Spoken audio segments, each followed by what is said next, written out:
Well, staying with the official opposition, the Institute of Race Relations says it's not a DA mouthpiece. In recent months, the IRR has been blamed for meddling in the official opposition and its involvement in the resignation of former leader Mmusi Maimane. Hitekani Magwedze reports. The IRR has been around for more than 9 decades and has, even during the peak of apartheid, been known to speak truth to power. The good thing about working for a 90-year-old organization is that you can go back to the legacy. You can check, are we still standing up for those values? And whether it's an NP government or an ANC government, or we will go after policies that threaten the liberty of South Africans. And I don't want to sound churlish, but we're still here, and the National Party is a museum piece. It says it prides itself on being a liberal think tank concerned with advocating respectable policies. So South Africans don't care what the colour of their child's teacher is. They care whether the teacher is good. And the policy is about getting a good teacher in front of that class. But recent decisions by the Institute where the DA is concerned have created a fair amount of doubt, especially since their involvement was quickly followed by the resignation of former party leader Mmusi Maimane. The Institute never targets people. I wrote an opinion piece a while ago in which I, in my personal capacity, said I think Mmusi Maimane should resign. We're accused of all manner of things, but if you go look at what the IRR said as an institution, we never endorsed a candidate for any election.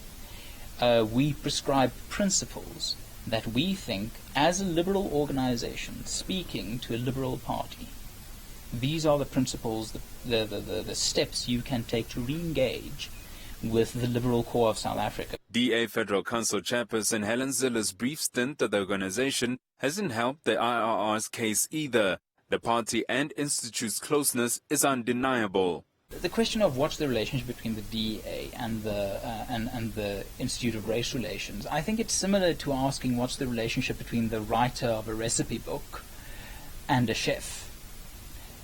We are interested in writing a good recipe book.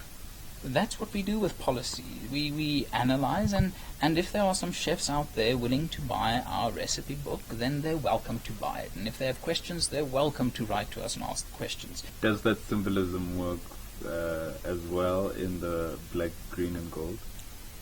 Less so, because I think they have worse chefs. But I think we have a lot of interaction with the ANC, and with at all levels, nationally, provincially, municipally. Genuinely, if you're interested in liberal policy, we're the guys to speak to.